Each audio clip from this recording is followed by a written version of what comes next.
Krishan Reddy Garu, my parliament colleague Dr. Lakshman Garu, our guest of honor Sri Jayaprakash Narayan Garu, Sri Ramachandra Garu, dear friends.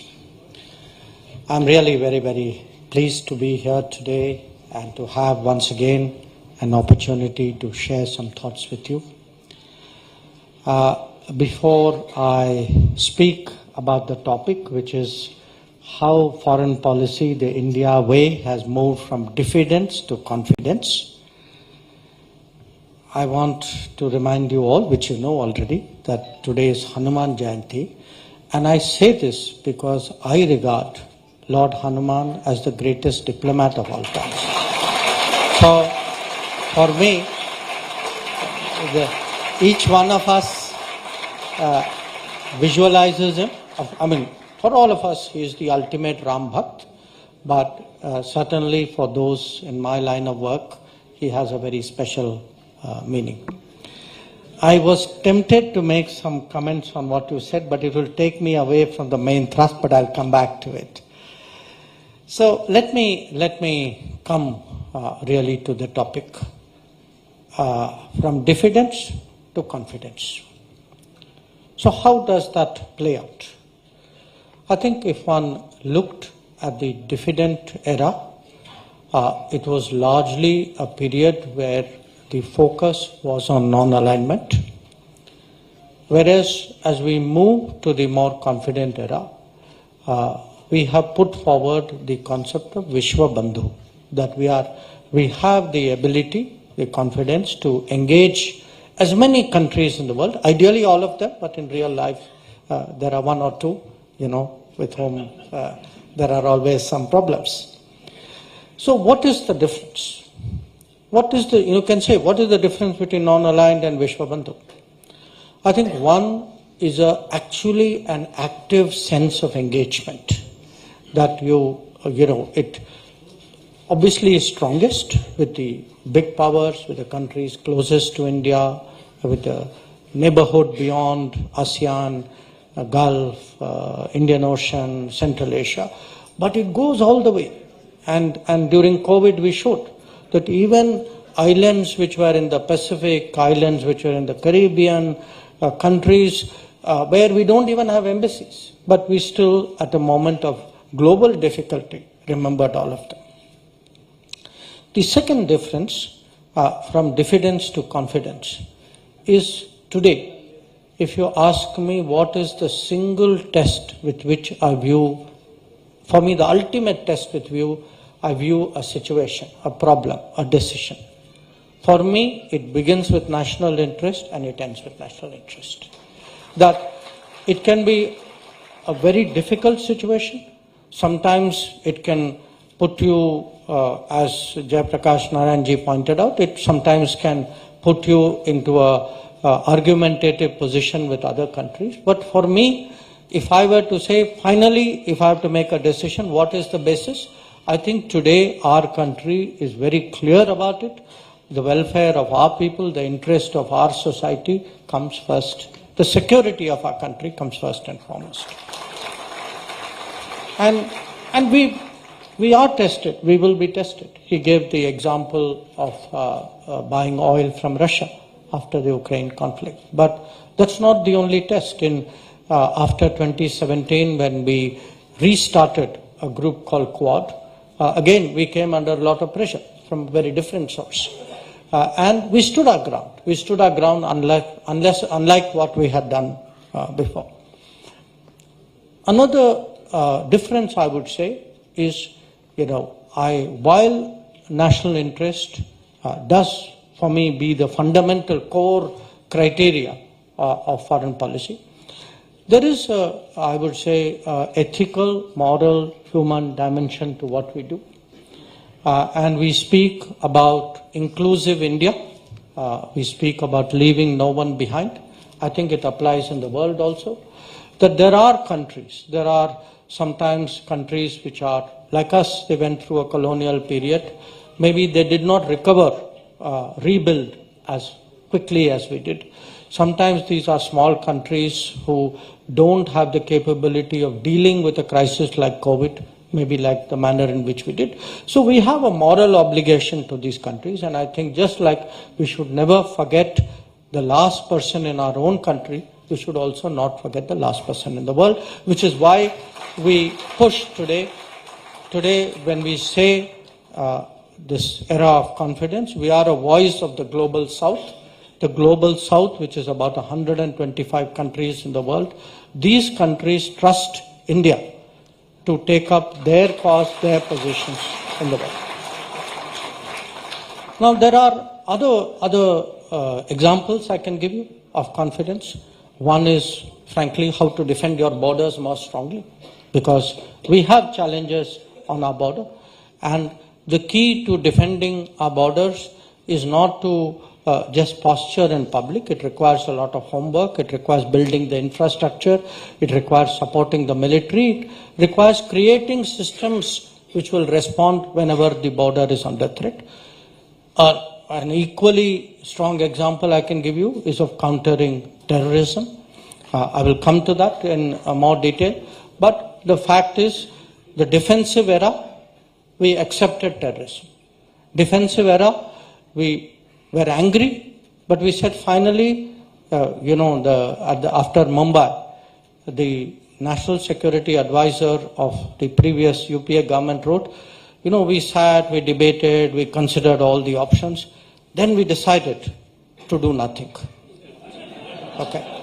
We decided to do nothing, and his justification was, we felt the cost of attacking Pakistan was more than the cost of not attacking Pakistan. Okay. So I leave you to judge.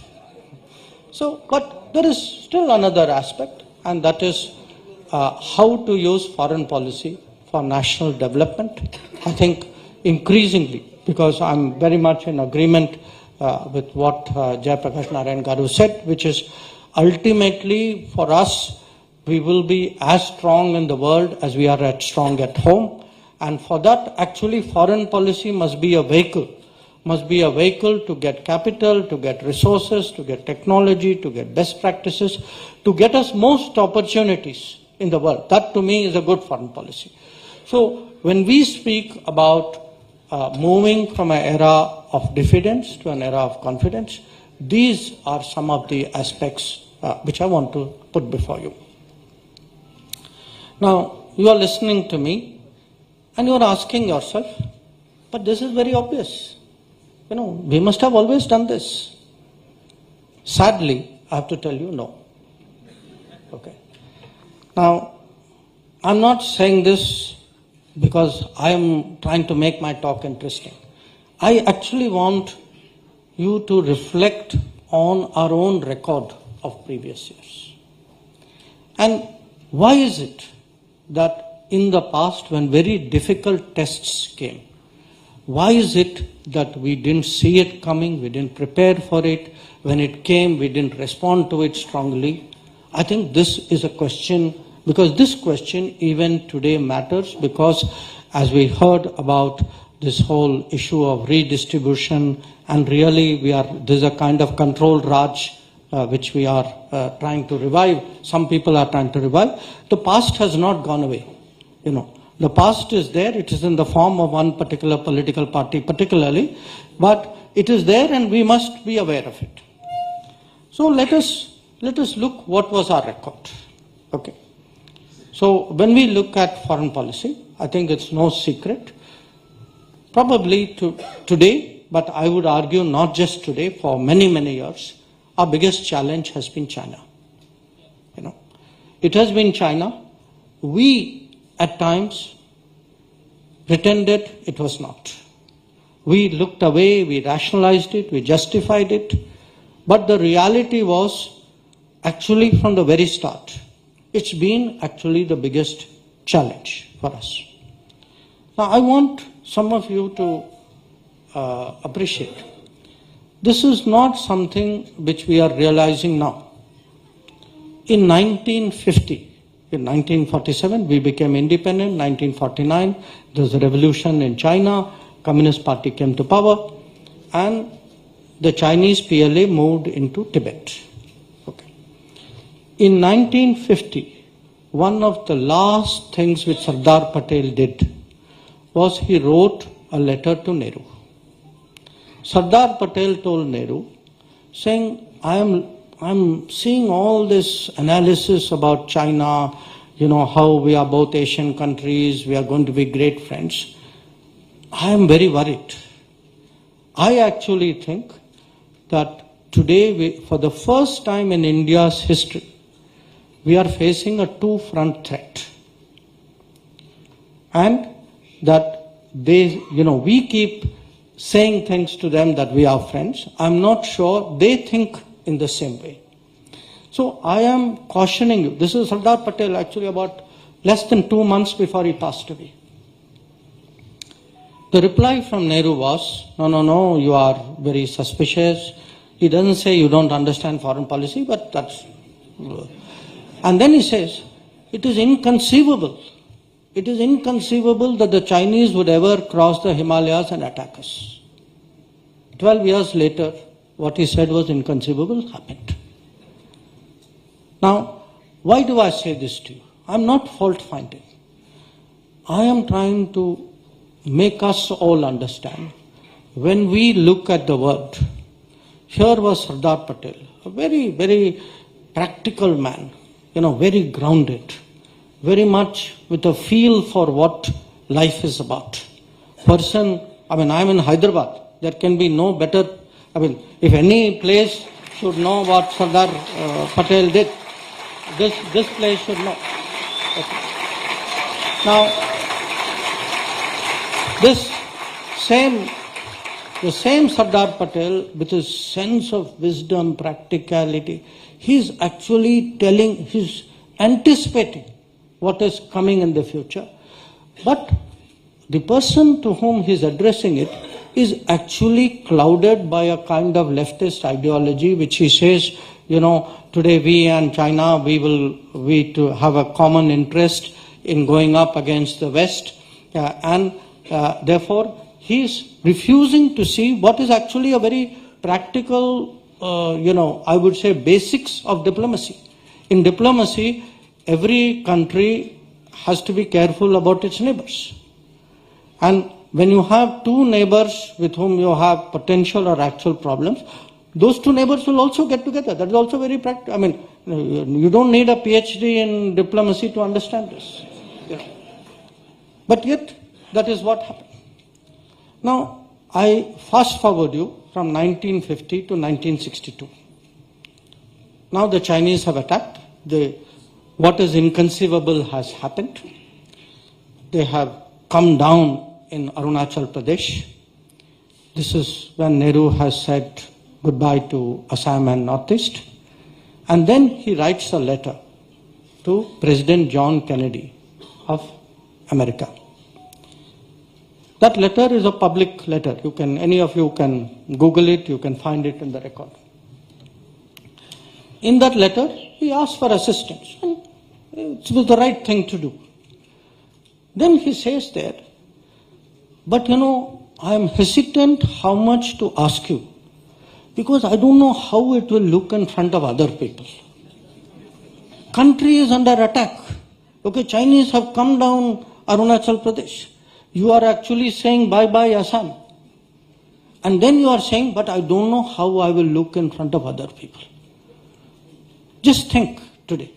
Because when I said if you put your country's interest first, that is the one and only criteria by which crucial judgment should be made. Would you have said, I am under attack, but I don't know how I will look to other people, so only give me half of, what I really need. Does this, what does it say? Now, some years before this how do I look in front of other people actually came in another context. There was a big debate at that time about UN Security Council. Okay? Even today, it's still a live issue, all of you know that. At that time, some countries offered India a seat, because the seat at that time, China's seat, was occupied by Taiwan.